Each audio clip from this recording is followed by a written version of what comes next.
नमस्कार. IKS भारतीय ज्ञान परंपरा द्वितीय वर्ष कला सावित्रीबाई फुले पुणे विद्यापीठ अंतर्गत असणारा हा अभ्यासक्रम. या पुस्तकातील पौराणिक कथेअंतर्गत 6वी गोष्ट सुदामा देवाची गोष्ट भागवत आपण बघणार आहोत. कृष्ण लहानपणी सांदीपनी गुरुपाशी विद्या शिकत होते. तेव्हा तिथं त्यांच्याबरोबर सुदामदेव नावाचा ब्राह्मणाचा एक मुलगा विद्याभ्यास करीत होता. तो कृष्णाचा जिवलग मित्र. पुढे कृष्ण मथुरेला गेला आणि सुदामदेव आपल्या घरी गेला. तेव्हापासून कित्येक वर्षांपर्यंत त्यांची दोघांची गाठ नाही. इकडे कृष्णाचं वैभव वाढत चाललं. त्याची कीर्ती चोहीकडे पसरली. ते ऐकून सुदामदेवाला मित्राचा उत्कर्ष झाल्याबद्दल फार आनंद झाला. सुदामदेव मोठा विद्वान, सुशील व सदाचरणी ब्राह्मण. तो अतिशय दरिद्री होता. तथापि जे मिळे त्यात समाधान मानून राहत असे. त्याला बायकोही त्याच्यासारखीच सदाचरणी मिळाली. तथापि दारिद्र्यामुळे तिला अंगभर वस्त्र व पोटभर अन्न मिळत नसे, याचं तिला वाईट वाटे. सुदामदेव व कृष्ण हे बालपणचे स्नेही असून त्यांचे एकमेकांवर फार प्रेम आहे हे तिला ठाऊक होतं. श्रीकृष्णाच्या भेटी सुदामदेव गेल्यास आपलं दारिद्र्य एका क्षणात नाहीसं होईल, तिची पक्की खात्री होती. आणि म्हणून ती कृष्णाच्या भेटीला जाण्यासाठी आपल्या पतीच्या पाठी लागली. पुष्कळ दिवस सुदामदेवाने तिच्या बोलण्याकडे लक्ष दिलं नाही. पण एक दिवस त्याला वाटलं की द्रव्यासाठी नाही तरी मित्राच्या भेटीसाठी आपण द्वारकेला जावं आणि आपल्या बालमित्राला एकदा डोळे भरून पाहावं. म्हणून त्याने द्वारकेस जाण्याचा विचार केला. फार दिवसांनी मित्राच्या भेटीला जायचं, तेव्हा त्याला देण्यासाठी त्याला आवडेल अशी एखादी वस्तू न्यावी. सुदामदेवाच्या घरात तर अशी काही वस्तू नव्हती. तेव्हा त्याच्या बायकोने 4 शेजारणी पाजारणीच्या घरून 4 मुठी पोह्यांच्या कण्या मागून आणल्या आणि त्या सुदामदेवाच्या धोत्राच्या पदरात बांधून दिल्या. त्या घेऊन ब्राह्मणांची स्वारी निघाली. ती द्वारकेला आली. द्वारकेच्या भोवती कडेकोट बंदोबस्ताचे चौकी पहारे होते.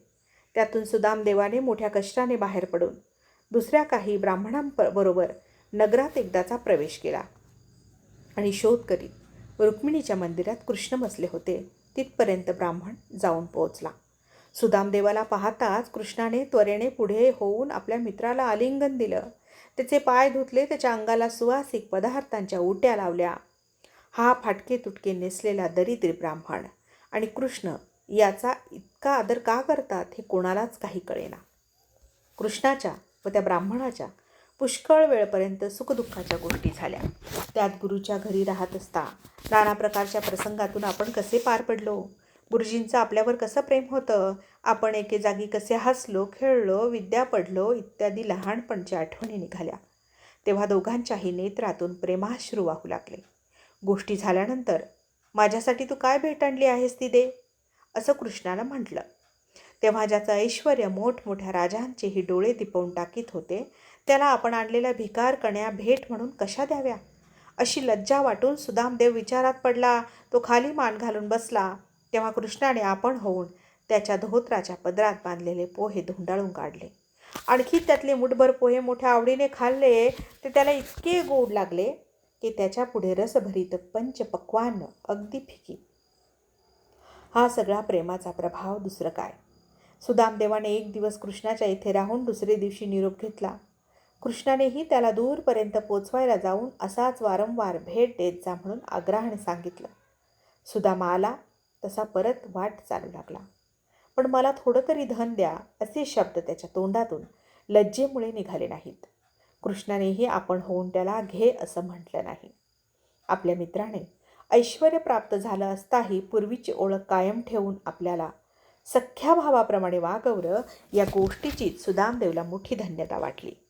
इतकंच नाही तर धन दिलं नाही हे उपकारच केले, कारण धन मिळालं असतं तर कदाचित आपल्या डोळ्यांवर धुंदी आली असती असं मनात समजून तो आनंदित झाला.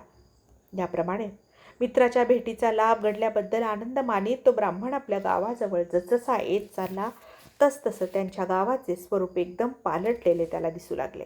मोठाले श्रीमंती थाटाचे वाडे, सुंदर बगीचे आणि आपले स्वागत करण्यासाठी उत्तमोत्तम वस्त्र व अलंकार घालून आलेले स्त्री पुरुष पाहून सुदामदेव अगदी थक्क झाला. जिला नेसायला धड वस्त्र नव्हतं ती आपली स्त्री भरजरी पैठणी नेसली आहे, शालू पांघरली आहे आणि आपले चंद्रमौळी घर इंद्रभुवनाप्रमाणे शोभत आहे. हा काय चमत्कार आहे. ते बराच वेळ त्याला उमगेना. पण लवकरच त्याच्या मनात आलं की हा सगळा कृष्णाचा खेळ आहे. तेव्हा असा प्रेमळ व गमती मित्र मिळाल्याबद्दल त्याला केवढी धन्यता वाटली असेल याची कल्पनाच केली पाहिजे. वा. गो. आपटे लिखित बाल भागवत या ग्रंथात सदर कथा आहे.